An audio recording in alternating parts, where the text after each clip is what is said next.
Hi guys, how are you? Біз бүгінгі сабағымызда Prepositions, яғни ағылшын тіліндегі көмекші сөздерді үйренетін боламыз. Ағылшын тіліндегі көмекші сөздер бізге белгілі бір мекен жай мен бағыттарды немесе уақытты айтуға көп көмегін тигізеді.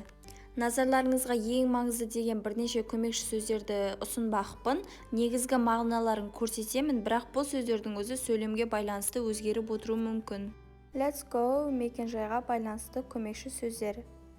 In ішінде, on үстінде, at жанында, under астында, over үстінде, between арасында.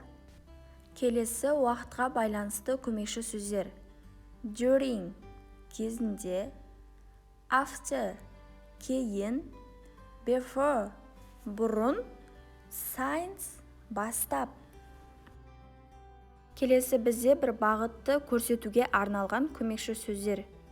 To дейін немесе қарай, from бастап, up жоғары, down төмен, through арқылы, along бірге, бойымен. Ары қарай бізде қарым-қатынас үшін қолданылатын көмекші сөздер. With бірге, without бөлек, онсыз, about сол туралы, for үшін. Біз бүгінгі сабағымызда ағылшын тіліндегі нақты 20 көмекші сөзбен таныстық.